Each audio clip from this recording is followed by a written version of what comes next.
There goes that man's jock strap. Oh my God, did you see that? America's team? Yeah, right. Oh, baby, it's a big day in sports. There's nothing like battling it out with your teammates all season long to go win a championship. Green Bay's got it this year. Huge move for them. I think it's going to be a game changer. We have a lot to talk about this busy week in the sports world. Welcome to the In a League of Their Own podcast. This episode is brought to you by Golf Kicks. Are you unimpressed with the golf shoes options currently on the market? Well, look no further. Golf Kicks allows you to transform any of your favorite shoes into golf shoes with replaceable spikes you can screw into the bottom of your sole. Head over to golfkicks.com and at checkout use code OWN20, that's OWN20 for 20% off your order. Golf Kicks, screw your shoes.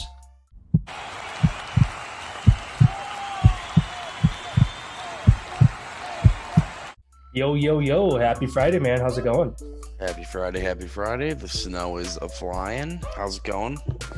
Good. Yeah, Friday getting some snow by us, too. I know last couple of days you've been getting some by you, and we're finally starting to see Wisconsin winter. Although next week is supposed to be in the 60s, so I don't know how that's going to work. But yeah, before we dive into our content for today, as always, appreciate everybody stopping in here on YouTube. For our audio listeners on Spotify, Google Podcasts, Apple Podcasts, a big welcome to you as well. Feel free to check out all of our socials, Instagram, TikTok, Twitter. You can find the link for those in the description below. Any breaking sports news, memes, really any sports content outside of our podcast, you can find that over there. Again, you can find our audio episodes on Spotify, Google Podcasts, Apple Podcasts, anywhere associated with Anchor. They distribute our podcast to all those destinations. And as always, you can find our merch at streamerloot.co, also in the link below. T-shirts, sweatshirts, mugs, all that good stuff. And one last announcement for today. For the holiday season, we'll be doing our first ever Memorabilia raffle. If you're a sports nut like the two of us, and looking to add to your collection, then you've come to the right place. We're going to be raffling off a mystery box of your choice from the NFL, NHL, or MLB valued at least $70.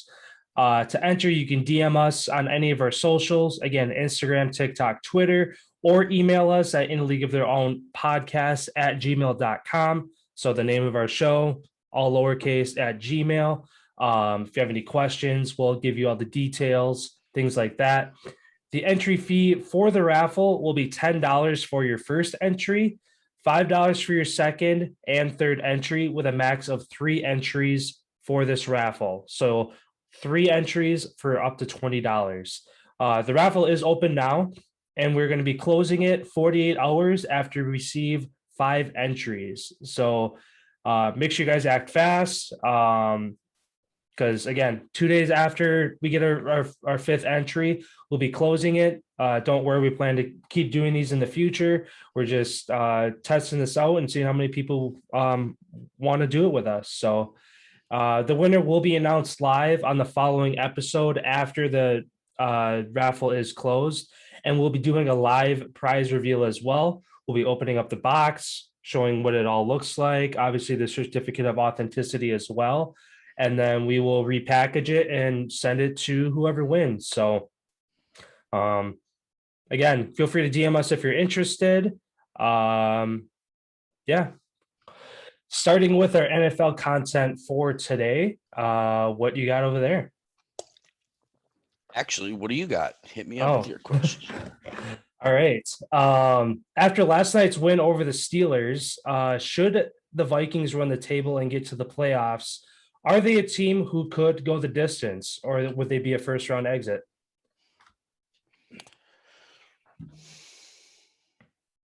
That's a difficult question, just due to the fact of how banged up their defense currently is. Obviously, Dalvin Cook doing what he did last night with separated shoulders, just incredible with the brace.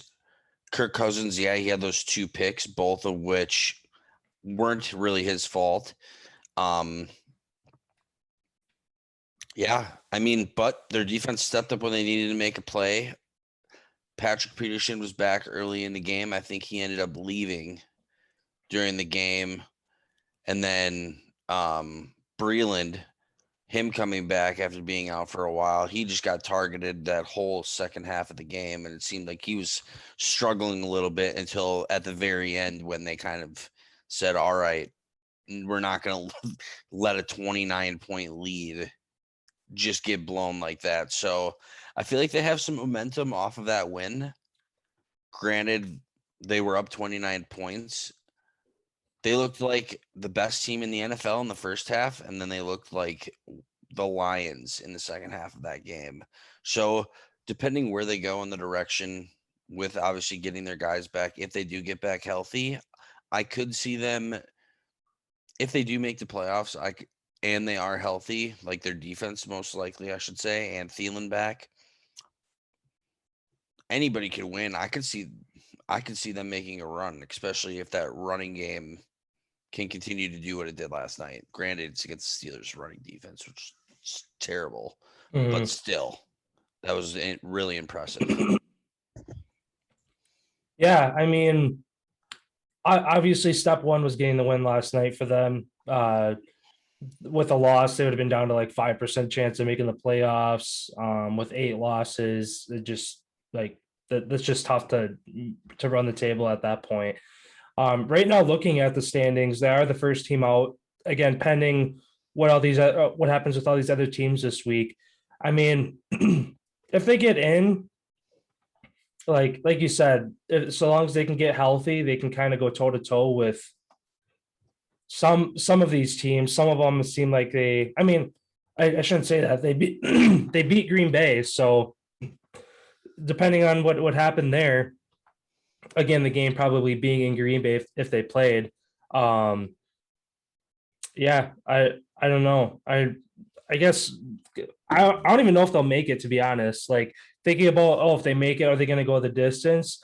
At 6-7, they're still a game back from Washington, San Francisco. Well, a half a game back, because if they both lose, then they have the same record. The team right under Minnesota, the Eagles, also 6-7.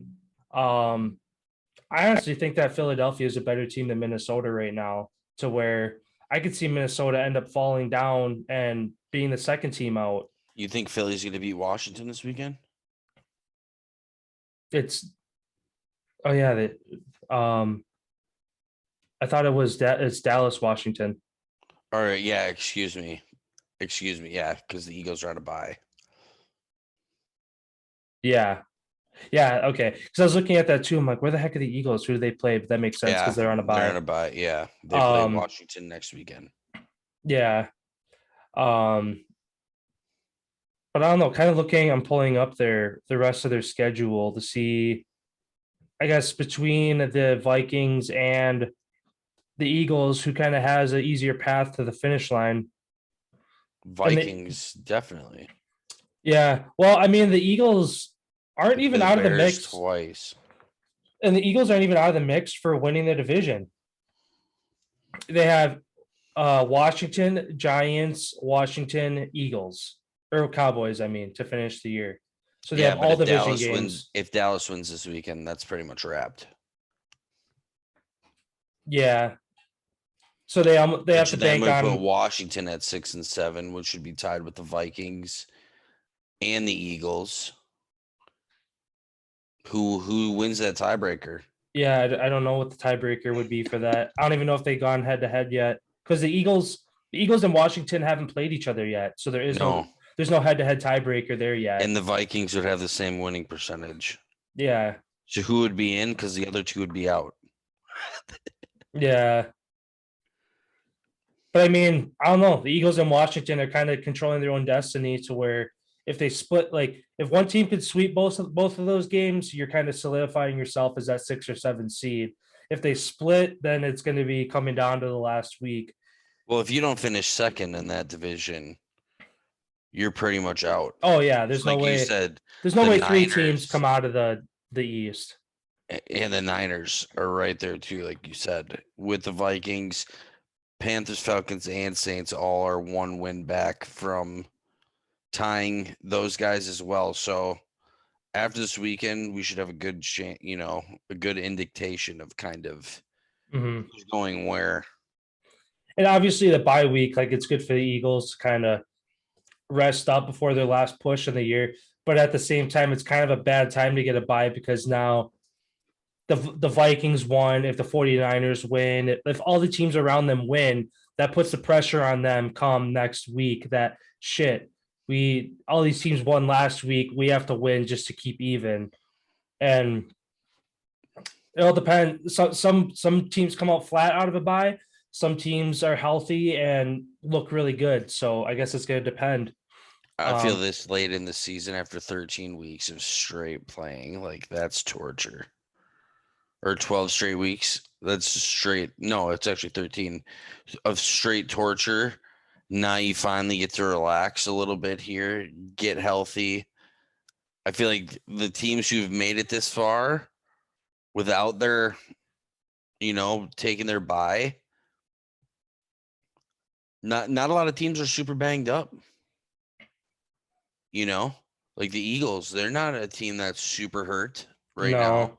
A lot of these teams, Miami, a lot of these teams right now who are on these buys are teams who are just getting healthy and ready, pushing Colts. These teams who are getting ready to make that charge for that wild card or the division. Yeah. I mean, like I said, for the Vikings, if they do make it, I do think they'd be a first round exit, honestly, if they even get that far. They have, again, winning last night was the step in the right direction, but they still got to play Green Bay.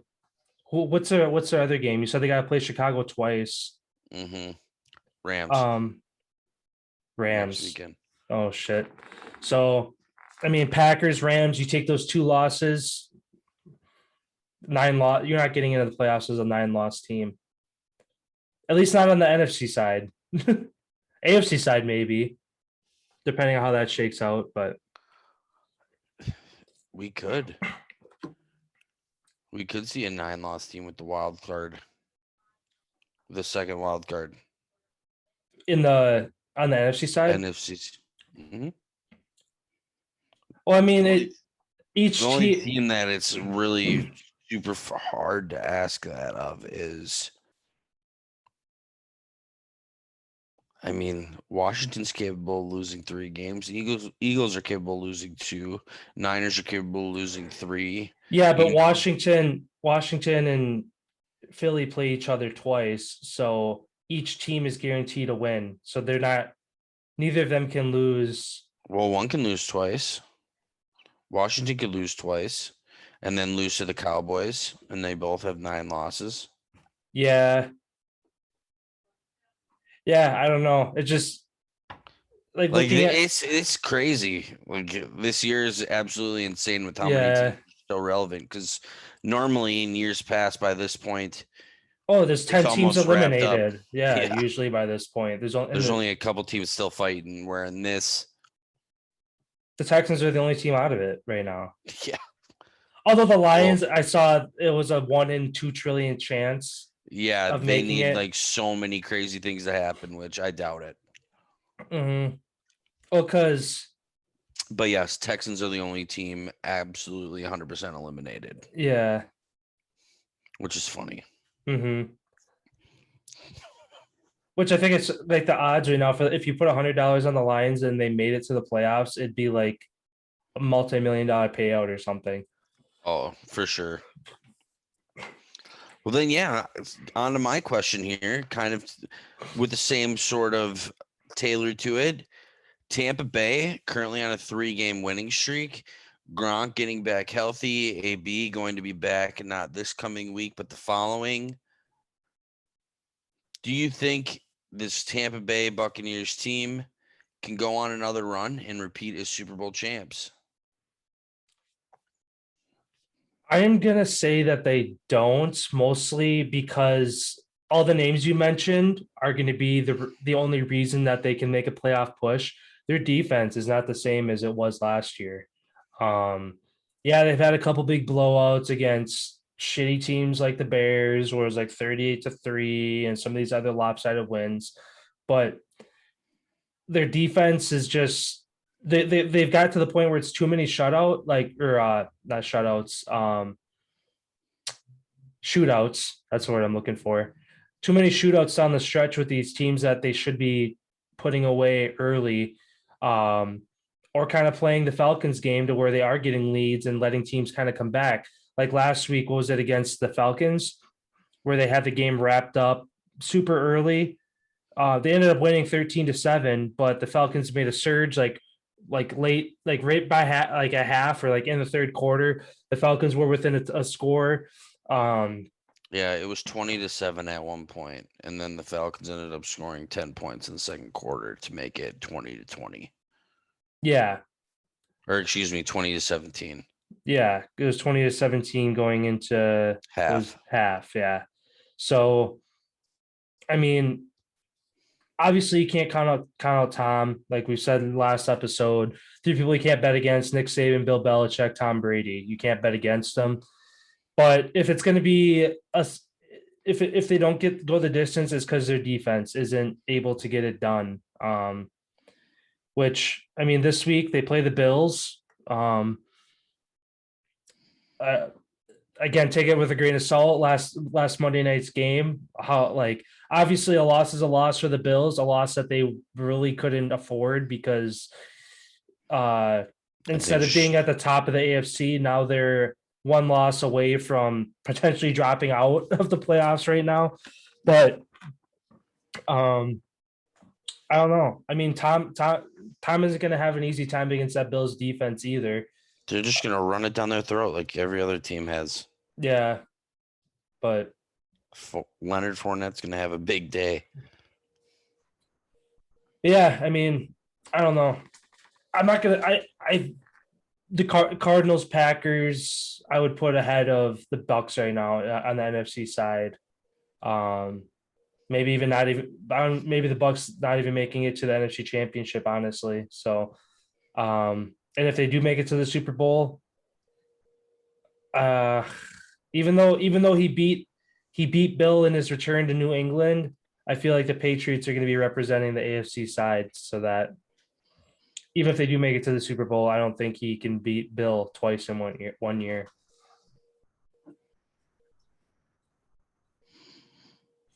Yeah, I mean, I ain't betting against this team. I ain't counting them out. I'm saying them Packers, Washington. I don't see Arizona being that threat of a team that you do. I just don't see it. JJ Watt, if he comes back, which rumored is possible, if he comes back, then we'll see what that team is with a full loaded defense. But until then, we're almost back to full strength. It's just Tom, dude. Like, it's Tom. You know what I mean? Yeah. Like, I don't know. I think they could do it.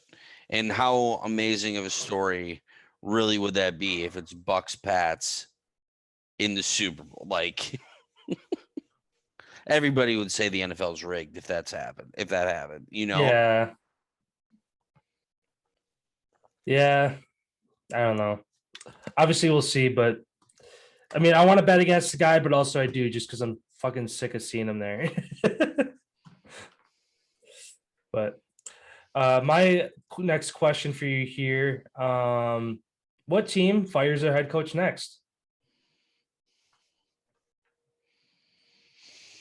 That's a great question. Again, I feel like because of how close the NFL is this year, we haven't really seen any. There's been no coaches really fired. Gruden, he's the only one, and it wasn't because the team was playing bad. It was because of what happened with that whole thing. Like it's hard to fire your head coach if you still have a chance to make the playoffs.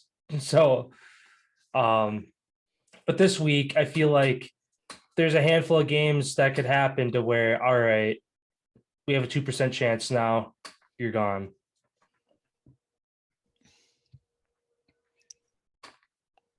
Dallas. I could say McCarthy potentially, depending how far they go this season. If they have this collapse, I feel like he could be easily gone. Pete Carroll, Seattle. I could see that coming to an end. Matt Nagy with the Bears. I could see that coming to an end, even though I do feel like he's going to finish the season with them. And the only other team I can really think of on the AFC side,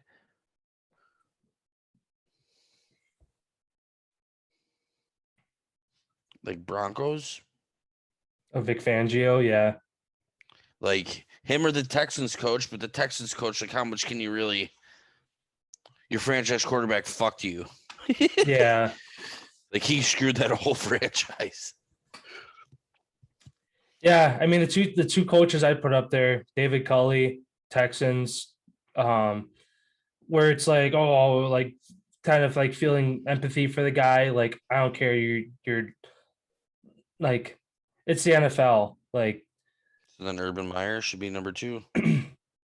and Dan Campbell, I'd throw him in that as well. But the coach I could actually see getting fired after this week, Matt Nagy. If the Packers absolutely stomp Chicago, they move to 4-9 on the year. Basically, one more loss after that, eliminated probably. There's at 10 losses. There's no way you're making the playoffs at 10 losses at least. If the Packers stomp them, I could see Matt Nagy getting the boot after this week. As far as being the closest coach to get fired. I just don't think Dan Campbell's even on the table to get fired since they just brought him in and paid him a fuck ton of money to be the head coach. Well, then same thing for McCarthy, same thing for Urban Meyer. Well, McCarthy's, this is his second year there. Yeah, but they had 10,000 injuries last year, so he inherited a bad team to kind of try to take over last year. I'm They not were even supposed to counting win the last year. Super Bowl on paper last year, just like this year. They say that every single year. It doesn't matter who their head coach is. I feel like because of who you represent, and McCarthy guaranteed a win against Washington this weekend, like time management fucking skills are trash. Every podcast in America, Sports Center fucking chirps. It's Yeah, like but as far his as far as what smashing team, watermelons in hotel rooms and then not cleaning it up, like. but as far as what team fires their head coach next, if Dallas loses this week, they're not getting rid of McCarthy. You're first in the NFC East. You're not going to fire your head coach winning your division. So like what team do you like? I agree with you. Like if McCarthy shits the bed, there's a collapse in Dallas. But again, how long did he keep Jason Garrett after that team was shit for how many years? If Mike's buddy with Jerry, he's kind of there for a while, unless Jerry changes his mind and decides to go back on that. But I guess what team do you see like Broncos, this week, next week being fired? Denver. Yeah. Every quarterback decision you've made's fucking hurt your team. You traded away obviously, I don't know if that was his doing, but you let Von Miller go. You're one more loss of being out of it almost. Mm-hmm. And one more, and I feel like they could just reboot that whole team. Because they do have a handful of young guys who are really good. They just need to find the right guy, I feel like, to lead that job. Yeah. Because he's in his second year too there only? Second or third? Or first? I don't know. I keep every time I see him, I'm like, oh yeah, I keep forgetting you're the head coach of the Broncos right now. He's been the head coach since 2019. So this is his third year. Yep. And they've been shit. Yeah.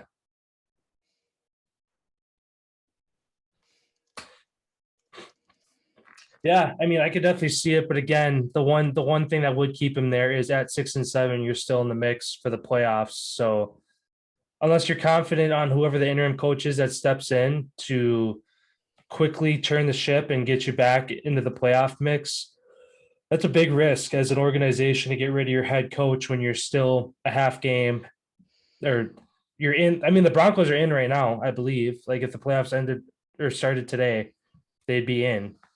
And it's at 6-6. One guy I didn't think about. What about Zim? Oh, Mike Zimmer, that's right. Actually, Denver is 12th in the AFC. What? Yeah, it's 6-6.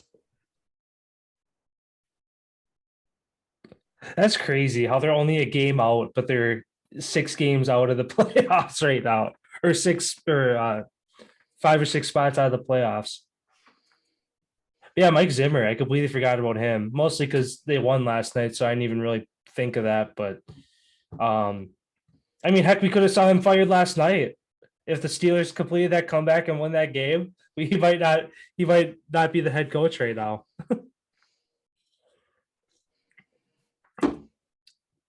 But yeah, I mean, yeah, the Vikings are definitely a team to throw in that too at 6-7 with all these other teams again that got if all the teams ahead or below them win this week, they could drop way out. But Yeah, and then here's my second question for you here. Who's the number 1 seed and clinches home field advantage in both the AFC and the NFC?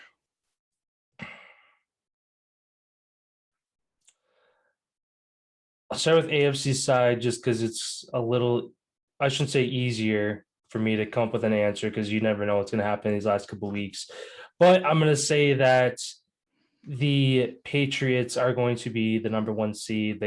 They've climbed themselves out of this hole. They're on a 7-game heater now. They're rolling. They got a couple division games left, somewhat easier games, but also like they have a bye this week, don't they? Yeah, they do. Mm-hmm. I'm just pulling. Next week they have the Colts, which is probably their toughest game to finish the season.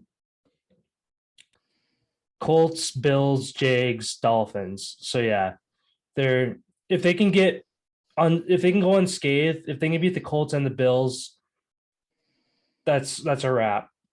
Because Jags, yeah, no, not going to happen, especially in New England. Well, I don't care where the Jags play, except for London. Apparently, that's where they can win. And then the Dolphins, which again, depending on how the Dolphins, if they can keep rolling, that game might have a lot on it just for the sake of Dolphins trying to get in. And depending on the rest of the AFC, if the Patriots need to win that to secure the 1 seed. Yeah, because if the Titans, Ravens, and Chiefs all win this weekend, all 4 teams are tied for top of the AFC. And I think the 9-4. Patriots have the tiebreaker because they beat. Do they have like the best division record or conference record or whatever? I feel like I saw for tiebreakers they were on the top. And you look at the Chiefs' schedule: easy, Raiders, Chargers, Steelers, Bengals, Broncos. Like for how they've been playing. Yeah. Yeah, I don't know. But I guess on the NFC side, I mean, obviously I'd be biased with the Packers just because the Cardinals are the 1 seed right now, but they have a couple of games in the NFC West, including a game against the Rams this week, which obviously fingers crossed the Rams beat them because then the Packers are in the driver's seat with a tiebreaker over the Rams and the Cardinals beating both of them. Would we have the tiebreaker over the Buccaneers?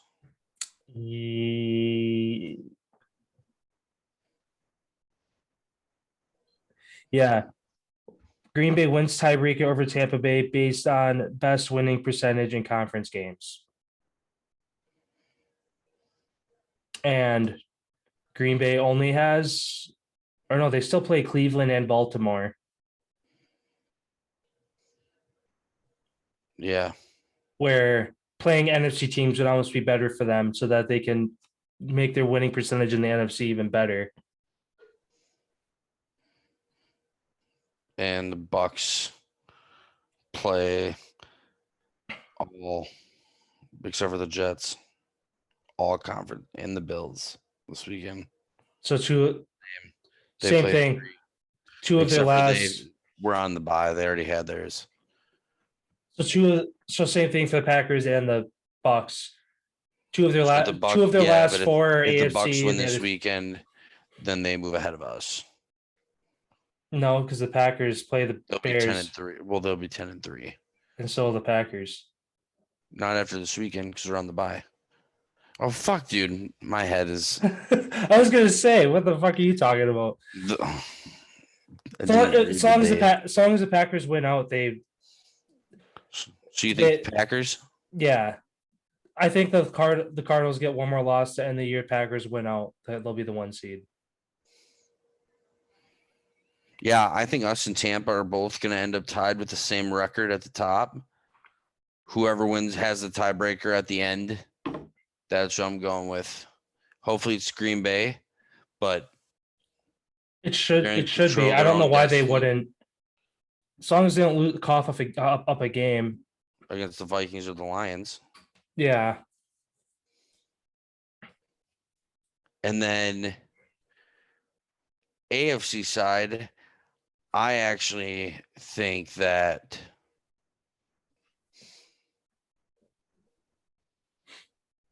I personally think Kansas City is going to get the number 1 seed in the AFC and clinch home field. And I think New England's going to end it at their place in the AFC Championship. Or maybe even whoever squeaks in between Buffalo and Dolphins for that seed who would play the number 1 seed right away after that game. I feel like whoever is in that game could potentially do it right there. So then the Patriots being the number 2 seed would then have home field advantage for the rest of the way. Because that's always cool to see when a higher seed team gets knocked out and then the next highest seeded team gets oh fuck, get a home game. Our team's gonna make like $7 billion this game. Yeah.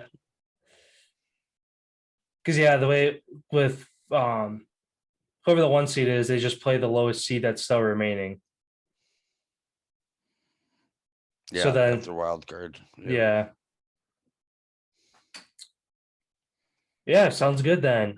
For today, a couple bonus questions for you guys. We opened it up to some of our social media outlets for asking you guys to give us some questions to ask each other here. So, first question here, we got Fresh Vinny 15 from TikTok asks, why is Lamar Jackson a quarterback and not a running back? Well, I'll answer that real simply for you, Fresh Vinny 15. It's because he's so dynamic and such an athlete that you want your most dynamic, athletic, most game-changing person to have the ball in his hands every single time. And at that quarterback position, because he still can throw, it just makes him the most versatile being a quarterback instead of a running back. So there's your answer, Vinny. Yeah, I agree with that. And the only thing I'd add to that is that as a running back, he would have to be bigger. You have to put on a shit ton of weight because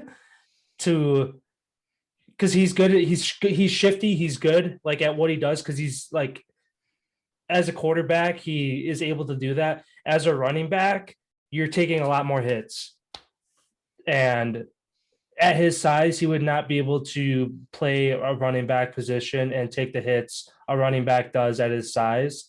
So just for his physical being, I'm trying to picture Lamar Jackson with another 30, 40 pounds of muscle on him. And he's too small. Yeah. So, yeah.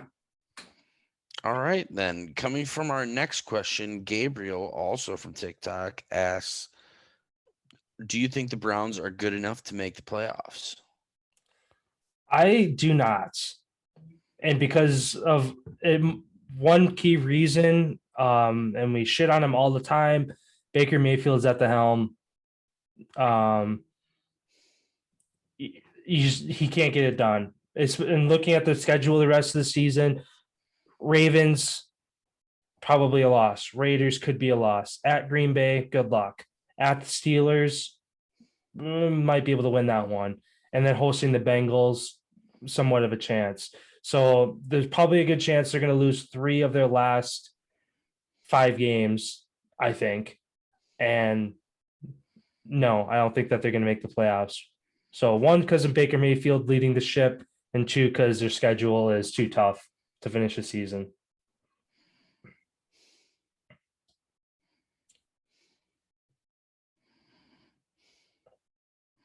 Yeah, I agree with you. The schedule's too tough. Baker Mayfield's just an average quarterback. Clutch moments, he can't get it done passing. If for some reason they're able to beat Baltimore this weekend,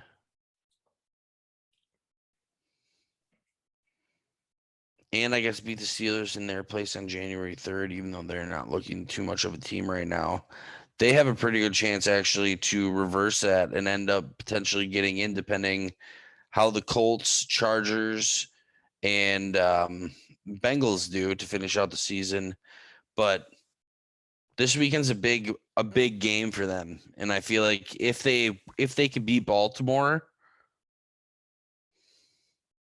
that gives them a little bit of life to at least try to get in. So I'm going to put them right on that fence, potentially making that 8th spot or 7th spot, excuse me. Sounds good. The last NFL question here. This one is from Shane on Twitter. Shane asks, is Dak Prescott a top 5 quarterback? Shane, I'm going to say Dak Prescott is not a top 5 quarterback. And I'm going to give you a few reasons why right here. 1, how many playoff games has he won? 2, he is only successful when he hands the ball off. And I believe that between Zeke and Tony Pollard, at least 20 touches or 25, that the Cowboys are like 26 or 29-0. So what does that say? You're successful through your running game, not through the air. 3, you choked against Tom Brady. It's like he almost has that Mahomes syndrome. Tries to play hero ball too much instead of taking the underneath, taking the whatever. Don't get me wrong, I definitely keep him in that top 10 conversation, but Tom Brady, Kirk Cousins, Mahomes, Josh Allen, even Mac Jones at this point, Rodgers, you have all these guys who are ahead of Dak Prescott in that conversation. So I would say not top 5, but I'd put him in that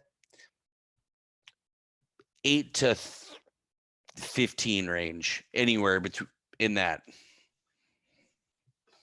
Yeah, I agree with you. I would definitely not put him in the top 5. Highest I'd put him is like 7.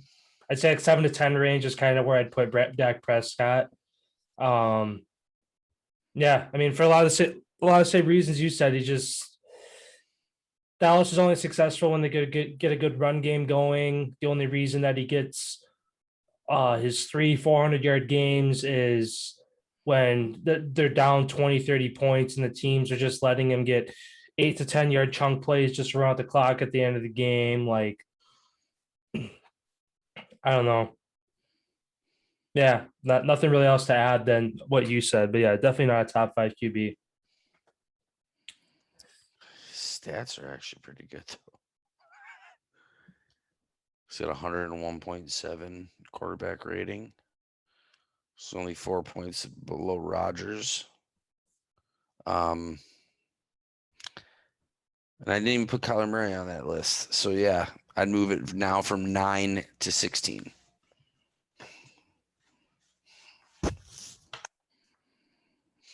And all right, that was wrapping up our questions from our social media platforms.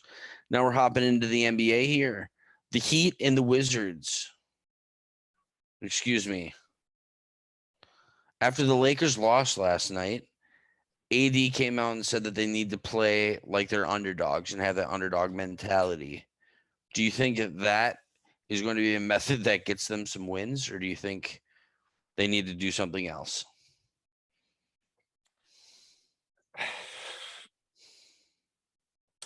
I mean, obviously, mentality is a big part of the game. How you carry yourself out of the court every night.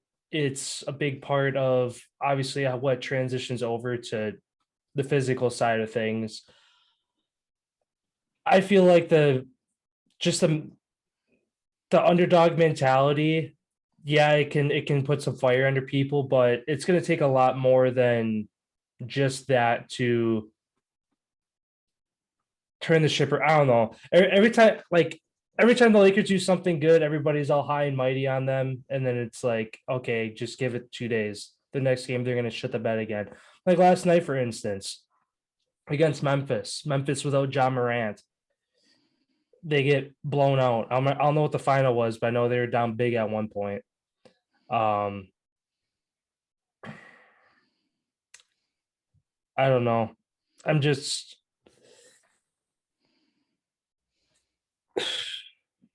yeah, I don't know. I just don't. I no matter what they do mentally, physically, I'm just not set on. They need a big change, basically. Whether it's firing Frank Vogel, whether it's, I mean, they can't really bring in anybody else at this point. They freaking brought in everybody under the sun that's ever played in the league for 10+ years. I don't know.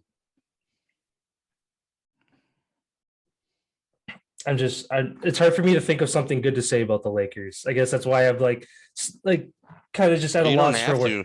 No, I know. I actually laughed when I heard AD say that, and I was like, "You're supposed to be one of the top 3 fucking players in the league. And Mhm. you say we're underdogs.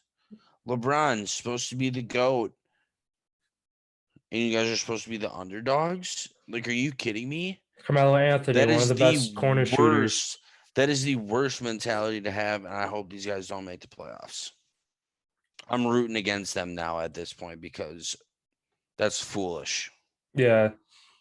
I mean, for some teams, it makes sense to have an underdog mindset if you Yeah, if are. you're in dead last Yeah, if you're. and you have no superstars on your team, Yeah, if you're on the outside looking in, yeah, have that chip on your shoulder to kind of give you motivation. But the Lakers, they'd be in the playoffs right now. So like, why do you have an underdog mindset? Like, I don't know. Yeah, my first question for you here for the NBA: the Heat and Wizards are both tied at 15 and 11 in the Southeast Division. Will either of these teams win the division, or will Atlanta or Charlotte catch them? Miami Heat, they're going to win the division. Plain simple. Yeah, I mean, I forget when I look at this division sometimes how stacked they are. I mean, the Heat, Wizards as of late looking good. They're a top 5 team in the East right now. Atlanta was just in an Eastern Conference Finals last year. Charlotte Hornets, LaMelo Ball, when he does his thing, they look like a good team. I mean, all these teams are capable of winning that division.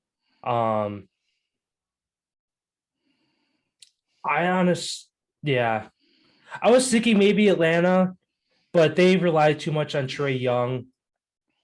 And I guess John Collins too. He's kind of another guy to throw in that if Trae's having an off night, Collins will step up, maybe even Clint Capella a little bit. But he is just too good from top to bottom. When healthy, when they got everybody on the floor. So yeah, I'll agree with you on that one.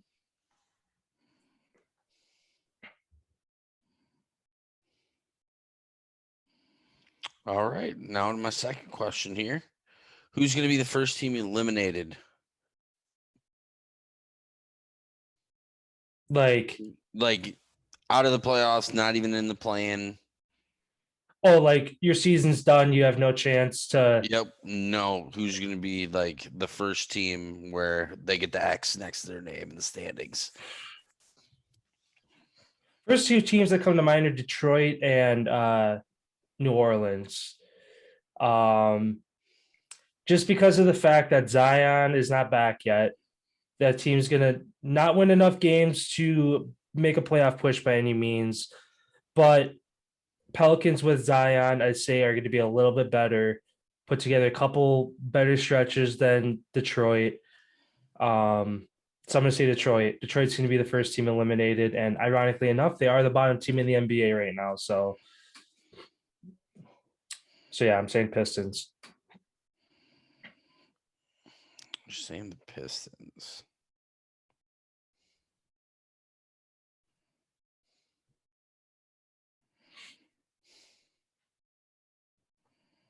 I'm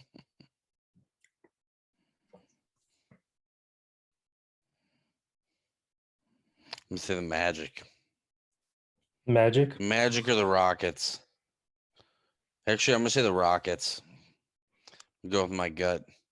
First team in NBA history to have a losing streak of 15 games, followed by a 7-game winning streak in the same season, and they did it like back-to-back stretches. So Yeah. this team's capable of losing another 15 games in a row. So I'm gonna hop on that bandwagon, and the Rockets are gonna be the first ones out. Sounds good. My last question in the NBA here for you. The Warriors are currently 21-4 with the best record in the NBA, with Clay eyeing a return in a few weeks, hoping by the end of the month, if not early January. Do you think they have a chance to tie, if not beat, their 73-9 record from their 2015-2016 season? Yeah, I do. I feel like them and the Suns both have a chance to get over 70 wins. I said that Golden State I said at the beginning of the year. I believe this got brought up some point along the way back when we had an NBA talk on our podcast down the road. But I think that I think I said that they were going to get 70, but I didn't think they were going to break it at this point in the year. I see both of these teams potentially breaking 73. Like, these are the two best teams we've seen in a long, long time of just pure dominance. Do you think it helps them? I mean, like obviously both rosters great. Warriors, I mean, aside from their one down year 2 years ago, had injuries, Clay was out, whatever. They got some talent now. Suns as well, just had an NBA Finals appearance. Do you think that their success helps them because they're in the West, where if they're in the East playing those teams, that it'd be harder for them to have this record? Absolutely. And especially this season, Lakers are figuring out what's going on. Clippers are out without Kawhi. There's a lot of injuries right now on this Western side to some big name players who are out for a long period of time. And that's why I feel like these two teams have the opportunity to do that, because now's the time you capitalize on it when the other teams are weak and hurting and whatever, and they're stepping on their throat, and they could clinch by the end of next month, maybe. Yeah, They're on a roll. yeah. But yeah, definitely, teams in the East are a lot tougher on defense. Yeah, that's for The sure. scores are lower. Mm-hmm. But yeah, and then heading over to our social media, Ryan from Twitter asks, will Janus play his whole career in Milwaukee? As much as it pains me to say it, I don't think he will. I mean, he won a championship last year. He did his part. He did a lot for the city of Milwaukee. Early on, he was like, when asked about it, he shut the questions down. No, I'm a Buck. And as of late, when asked about challenges he sees later in his career, where he sees himself down the road, he's kind of, the way he's answered it has been left that door open to I could see challenges down the road for me that aren't in Milwaukee, where he's just kind of like sprinkling a little bit of like wonder of, oh, maybe he won't be here. And just with, I don't know, eventually, I mean, Drew Holiday, he's been around the league for a while. Brooke Lopez. Those are two guys that they're not going to be there forever. So you remove them eventually out of the equation, whether it's retirement or they go elsewhere to finish their career. That puts more pressure on Janus's shoulders. He realizes I've already proven myself. I've won multiple MVPs, Finals MVP, net NBA championship. I'll go elsewhere, take a little bit of a LeBron role later in my career, take a little bit of a backseat where I can still play ball, stay healthy. But he can't fucking shoot like LeBron can just shoot. No. Well, no, I'm not comparing him to. I'm just saying LeBron's situation to where Westbrook, AD are kind of the two heads of that Lakers offense right now, as far as logging minutes, being. But as a big guy, it's hard to do that. Yeah. But I don't know. I mean, I don't see him finishing his career in Milwaukee. I'm not like I'd honestly like I hope he does. Like I think he's less loyal than he is, but at the same time, like I said, he's done everything under the sun. Why not go do it somewhere else where you can play with a friend? Play again. NBA is a very buddy league. Who knows? But yeah, I don't think he Yeah. finishes in Milwaukee. I completely disagree with you. I think he's a buck for life. I think that he recruits some people to Milwaukee instead of leaving. I feel like he changes that role around. People are going to want to play with Giannis like they wanted to play with LeBron. It's going to be the same type of thing. People are going to be begging, wanting to come to Milwaukee, especially he just signed that contract extension, so he is a buck until the 2026 season. He has a trade restriction in his clause as well. So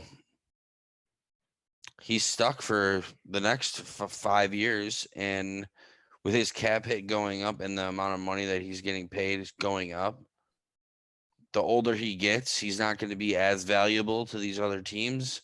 I feel like by him taking this contract extension is saying, I want to be in Milwaukee. I don't want to leave, because he could have went and left. Like, that was the big thing after he won. Everybody, oh, is he going to sign? Is he going to go? Is he going to? And I feel like because he decided to stay, he's here. Well, he signed his contract before they won, so he was contractually obligated to stay in Milwaukee before they won it last year. Yeah, but why do you think he signed it, though? Because he actually had a chance to win. Yeah. Well, that's the thing. Like, well, that's the thing it's for all him. about winning. It's not about playing with your friends. Yeah. Well, that's the thing for him, too, is you wonder, he signs that extension. All right, I have 5-6 years to win a championship. He goes and does it in his next year. Oh, shit. I thought this was going to take longer. Obviously, the aspirations of any NBA team is you want to win a championship every year. I mean, even if you are the bottom team of the league, if you don't have the mindset of I want to win a championship every year, then go play fucking pickup ball at YMCA because But if you he don't wants belong to in go the over NBA. to, but if he wants to go over to the Western Conference where the nobodies are and play over there, what are you proving? Like, well, there's no indication to leave. The only Yeah. team that I could have ever saw him leave to go was to the Lakers. I don't see that happening anymore. No, I wouldn't expect him to go to the Lakers by any means. I don't see him going anywhere. Yeah, I mean, I hope I'm wrong. I don't know.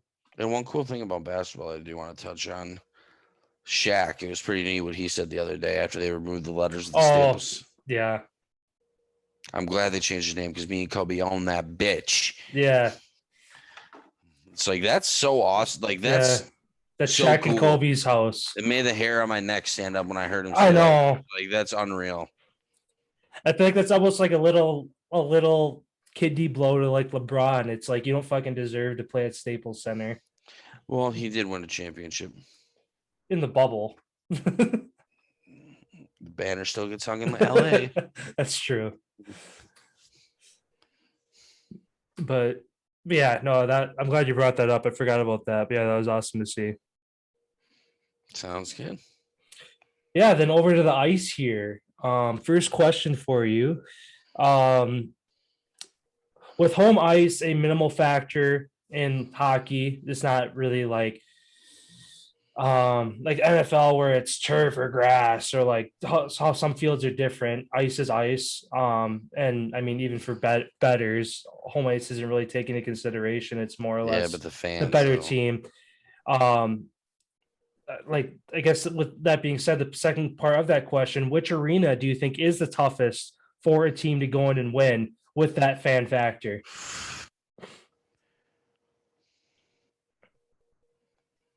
That's a great question. Carolina, I've heard, is a very, very, very tough place to play. And their fans are rowdy as shit. I could also see Florida Panthers, Tampa Bay, and Toronto. All their fans are nuts as well.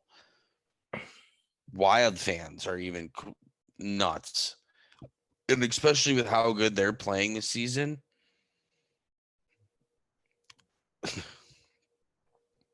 That's just such a great question. Vegas, I've also heard, is very difficult. Like sometimes it's so loud you can't even hear like whistles and shit. I don't know.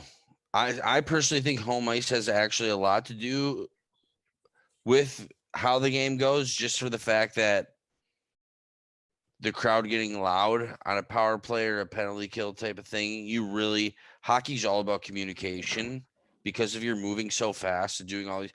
You're yelling and talking a lot of the time. You're yelling out what you're doing, and you're relying on that person hearing what you're yelling. And if they can't hear you half the time, you're looking around trying to figure out what's going on, and then that's when a team just fucking buries you. So those teams with super loud fans, kind of the little bit smaller, more compact arenas where the volume. Nashville used to be a crazy place, not so much anymore since they've hit their shit streak. But yeah, number one place, I'd have to say probably Carolina. Vegas is probably the coolest place to play, but I'd definitely say probably XL Energy Center, the Wild, or the Carolina Hurricanes, definitely. Yeah. I mean, for me, circling back, obviously I've never played the game of hockey, but just watching it and just kind of the pressure I feel like I'd feel stepping out of the ice, T-Mobile Arena in Vegas. Again, just with like like that city is just happy to get a hockey, like so happy to get a hockey team. That arena's always packed. You got a freaking Broadway show going on one side of the arena, all these lights, all the animations. On top of it, not only the Golden Knight fans that are there, but the sports bettors that are there who don't give a shit about the teams. They're rowdy because they have thousands of dollars on one team winning over the other. I feel like there's all those factors in one place at one time. It also helps that the Knights are as good as they are. Um, yeah, I don't know. I feel like Vegas would just be a very intimidating place to try to play. Yeah, like I said, anywhere where it's not real spread out, where it's more up and down, where it's like compact, where it's like the audio stacks on top of each other instead of like kind of like being able to spread out. It just makes you feel like you're trapped in a box, like you can't escape it. Like they're in your thoughts. Yeah. It's like that annoying. Yeah, good question, dude. Then my first question to you, Marc-Andre Fleury gets a shutout win in his 500th win on the road last night in Montreal. The Montreal fans were cheering Fleury, Fleury, Fleury on his way off the ice. He got showered by things in the locker room after the game was over. He now sits number 3 on the all-time list for wins for goaltenders. Do you think he catches number 2 Patrick Waugh, or even potentially number 1 Martin Brodeur? Martin Brodeur's got 691 wins in 1,266 games played. Patrick Waugh has 551 in 1,029. Marc-Andre Fleury has 500 wins in 901 games. The second best like winning percentage. because he's played so little games. Yeah. I mean, second for sure, just because he's only 551 51. out now. So next season, late next season, maybe, or early mid next season. Obviously, it depends how the Blackhawks finish, but Well, and being a goaltender, you're not playing every night either. no, yeah. But I don't know. I mean, I think it'd be obviously to get to what was first 600 91. 691, it's almost 700.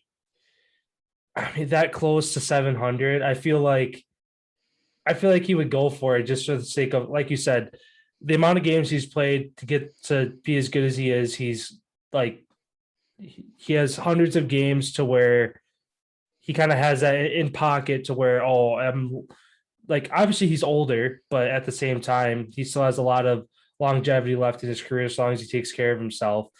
With that top number being that close to 700, I could see him hitting 700 and then calling it kind of like how we talk about as soon as Ovechkin beats Gretzky's all-time goal record, he skates off the ice. We're never going to see that man again. I could see Fleury kind of doing the same thing. He breaks 700 wins as a goalie, never done before. First goalie to ever break 700, and I obviously, like, jokingly, he wouldn't like just call it quits that game and be done, but that season would be his last. So, yeah, I think he has a great chance to do it. I knew he was younger compared to some of the top goalies that have been in the game, like in his career right now. But I didn't realize that he has that many less games played. So that makes it that much more obtainable for him, I feel. Yeah, he's got 365 less games played. And he needs 200. So that's 4 seasons. And he needs 200. That's a fuck ton of wins, dude. Yeah. They got out of 300 games, you got to win 200. So yeah, winning, which I mean, it sounds like a winning lot, every but 2 out of 3. Yeah, That's what you'd have to do for 4 seasons straight. Which he picked a bad While place you're to go. continuing to get older and you're on the Hawks. Yeah, that's what I was just gonna say. He picked a bad team to go to in Chicago. Do you think he'd have to move somewhere else? Do you think he'd have to move somewhere else, or do you think he could do it in Chicago? I don't think he's gonna get it done. I think he can catch Patrick Waugh, but he ain't catching Martin Brodeur. The guy's the legend. Unless this guy just doesn't get hurt. Unless he literally doesn't get hurt. But, like, thinking back, Martin Brodeur played pretty much every single game. Patrick Waugh, he played almost every single game. Like, Fleury, he's missed a bunch of time being hurt and all this other type of stuff. It's like, if he can make it to that point where he has the amount of games where he has the chance to do it, then yeah. But I don't think he's going to. I really don't. Plus, I didn't even think about that too. He almost retired this year. Yeah. With the trade, he's like, no, I'm gonna retire. And then he decided, nah, I feel like he more or less did it out of professional courtesy to say, all right, you guys went out and got me, I guess I'll come play for you, kind of thing. That's what it was. Just so that he didn't fuck over Chicago, basically. But I mean, yeah, I don't know. I guess thinking about it more, it would make, like, realistically, it make sense if he didn't get it. Although, obviously, as a fan of the game, it'd be dope to see him chase it. Sticking with the goalie theme here for NHL, what goalie will have the most wins at the end of this season? Right now, Talbot has 15 wins, and Campbell and Vasilevsky have 14 each. Those are the top 3 guys, at least. I mean, if there's another guy who sticks out to you, obviously there's a handful of 13, 12, and then obviously it goes down from there. But which goalie do you think is going to have the most wins this season?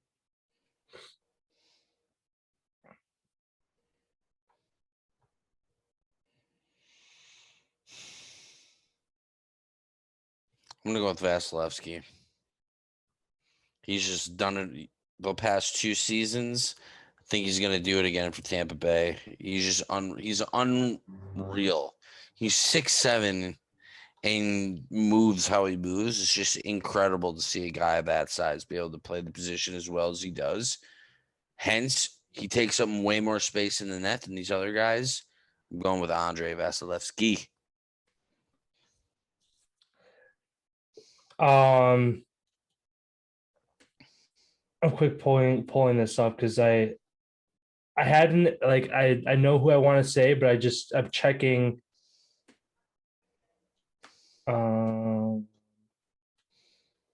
how many he has right now. Just because depending on how much this one. Holtby? What are you thinking, Holtby? No, I was thinking Markstrom. He has 5. Oh, never mind. He's got 5 shutties. Yeah. I don't know how many straight up wins he has.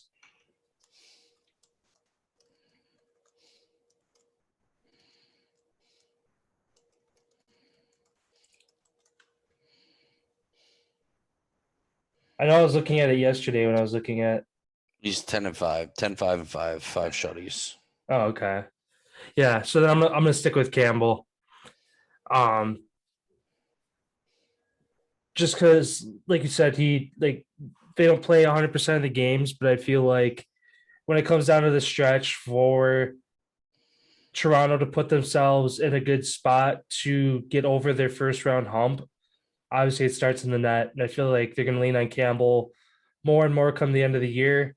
And up there in Canada in that division, well, I mean, they play other teams too, but looking at a lot of teams they do play, I feel like he has some easier pucks to stop compared to some other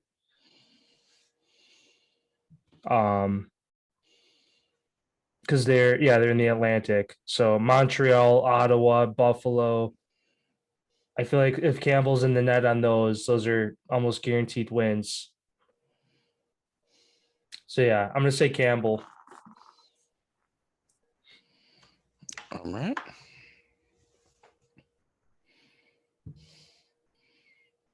Do you think Alex Ovechkin wins another Stanley Cup before he retires? I do not think he will. Mostly because he's gonna be a Capital for life. And if he went elsewhere, maybe, but just with because he just signed an extension this past off season. It was obviously a no brainer for Washington to keep him. I mean, they're the top of the Metro right now, so I mean they're obviously playing some really good hockey right now. But I don't know. I just feel like I don't know. Again, his longevity or his fatigue when it comes to the end of the season, he slows down. Last year he was hurt, so obviously if the Capitals miss some time with him in the playoffs again, if he again is dealing with some injuries, I don't know. I just don't think he wins another one. If they do, I think it's going to be this year. I watched them play the other night, and damn, they look really fucking good. Like, they look like a complete team, not a one-man show, kind of like the Maple Leafs relies on their young guns, their top line to kind of get it done. Florida's more of a complete team as well as the Wild, more complete teams. You know, the Flames, I guess you could even say is a complete same with the Ducks, the Oilers, you know, kind of rely on McDavid, Draisaitl to kind of get it done. Golden Knights, they rely on their big four basically to get it done. I guess that's another goalie. I think they can do it. I think they can do it. Yeah, and that's another goalie too. Talking about kind of who's going to be up there for a win, Samsonov. He's been doing really good this year.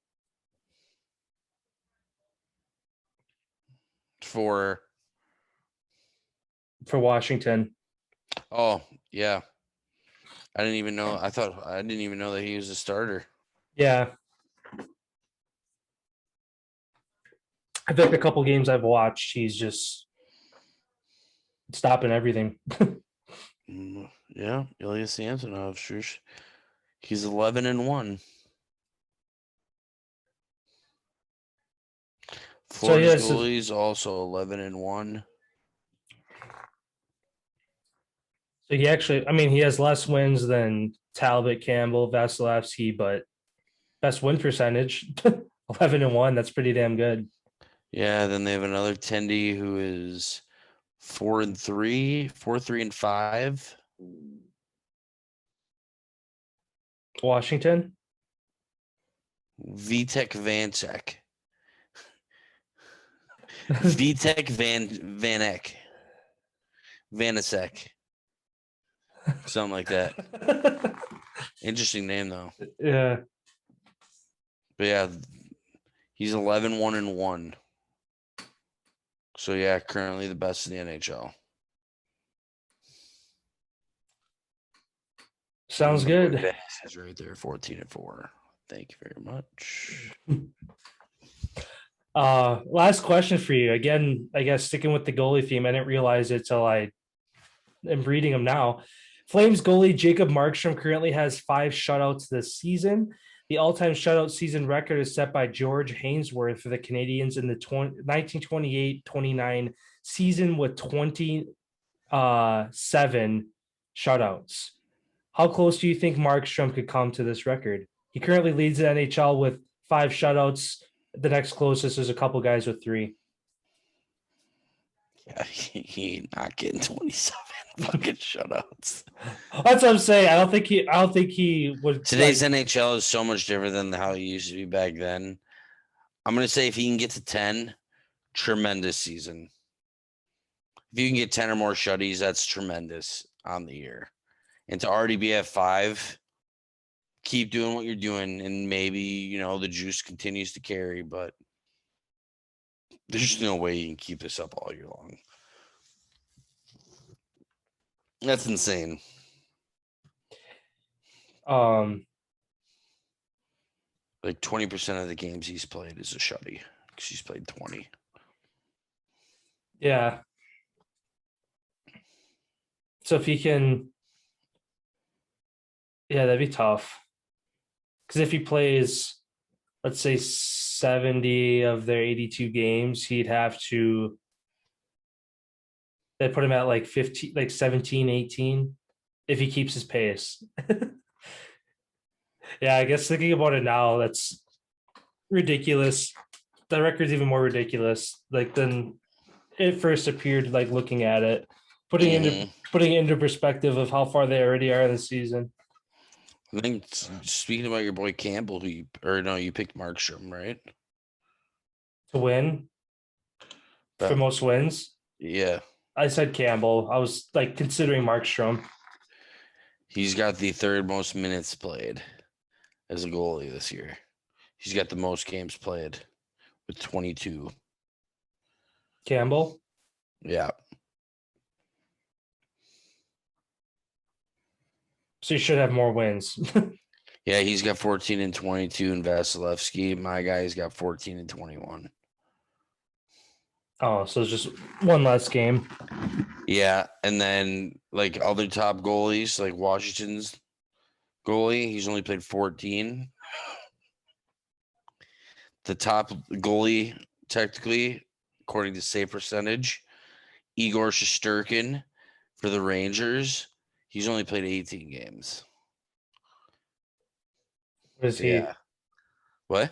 What's his record? He's 13-3-2 with a .937, 93.7 save percentage. Damn. Markstrom's got a 93.6. Campbell's got a 93.5. Pittsburgh's goalie's 93.4. Like, there's a couple that are all right at the top. But that's crazy. He's still got 5 shutouts, and he still has the worst save percentage. Like, that's crazy. And then my last NHL question for you here. Who wins the most games this season as a team? And how many do they win? Oh boy. I'm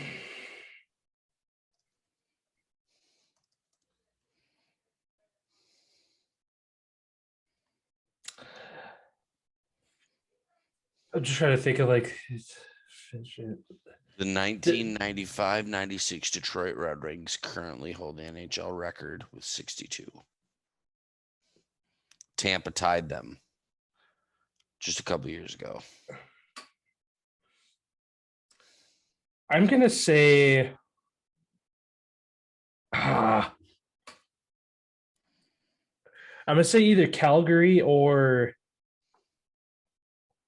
Florida. And how many do they get?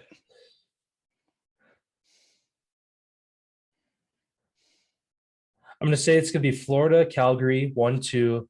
Florida is gonna have 51, and Calgary is gonna have 50. Sounds good. I'm going to take the Wild. I think the Wild can potentially break 60. Then I'm in second. I hate to do it, but I'm going to go with the Leafs. I think the Leafs have the second best chance to do it just because their division is shit, like you said. Maybe, fuck.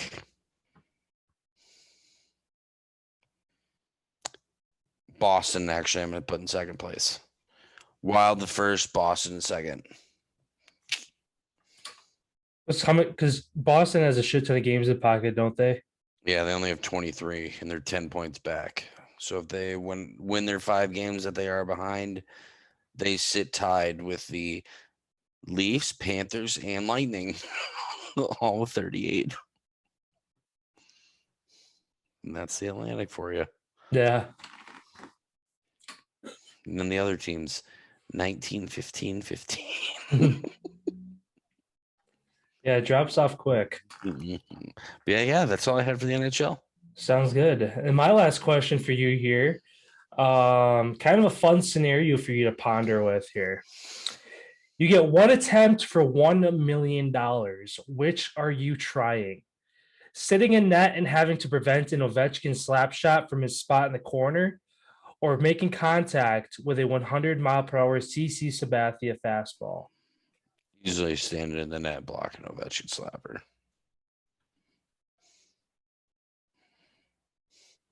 And like for the base for against Sabathia, just any contact, the bat has to touch the ball. You can try to bunt, you can swing. If the ball, you just have to get that ball to touch the bat. No chance. Yeah, I mean, I've never played hockey, but I think I'd take the sitting in the net too, just because Hitting a fastball 100 miles an hour is one of the most difficult things to do on the planet. especially if you've never done it, but like it's hard as a professional to do it, just going out there for one try. I feel like I'd blink and be like, fuck, can I do by the time you blink, that ball's from his hand hitting the mitt by the time your eyes open. Like you blink, you missing the ball. Yeah. Like that's how nuts that is. We're literally standing against Ovechkin. All you got to do is just pick one spot in that and just try to take up as much as you can and get lucky. Yeah. Because it's there's no such thing as stopping a perfect shot. Sometimes the shot's just too perfect. Yeah. Because those guys are so good where they can. Oh, I'm going to go off the bar and in. I'm going to go off the bar and down. I'm going to go off the bar to the other bar and in. Like, those guys are so good that they can pick out and do that shit. Where baseball, you swing and you miss, that's a strike. Yeah. Do-overs. Then my question for you, hearing the sad news of Demaryius Thomas passing away, do you think he ends up making it into the Hall of Fame?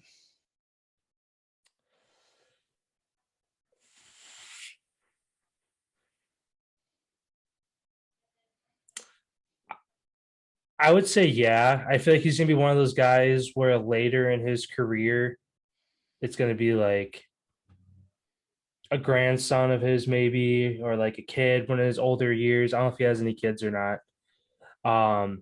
Like accepting it for him on his behalf. I mean, obviously, Broncos legend. He kind of shifted around between a couple teams after that. Um, he was one of the best to do it when he was playing. Um, and Super Bowl champion, won it in won Super Bowl 50 with Peyton. So that's obviously helps his resume with how many receivers there are like that have come through the NFL over the years. Having a Super Bowl on your resume helps. Where if you didn't have one, it'd be like, but this guy has one, this guy has two, this guy has three. Um, I don't know. I think he makes it eventually. Like I love this. Like he was always a fun receiver to watch. Um, but yeah, I don't think it's going to be anytime soon. I think it's going to be one of those later, like 10, 20 years down the road kind of thing. Yeah, I think he gets in as well. He joins Jerry Rice, Randy Moss as two receivers who have, for 5 consecutive seasons in a row, had over 1,000 yards receiving. He's, on that list. Has a Super Bowl, and it's just so sad to see such a person who was always smiling and stuff all the time. He seemed like he was in such a good mood, when he was out there playing. Sad to see the passing of him, and just goes to show that no matter if you're struggling with anything mental health wise, don't be afraid to reach out and talk to somebody and reach out and get some help. Obviously, nobody knows the full details about what happened, but they said it was related to mental health. So we can all, I guess, kind of assume what that means. Yeah. And it's a sad situation. So our condolences go out to everybody of the Thomas family and everybody who knew him. And yeah, thoughts, T's and P's, thoughts and prayers. Yeah, sounds good. Well, all right. I think that's going to conclude the show for today on Friday. Hope everybody has a great weekend. Stay safe, and if you're in the Midwest, be safe in your travels. Give yourself some extra time. Don't be in a rush going anywhere, because there's a lot of snow coming. So have a great weekend, everyone. See you on Monday.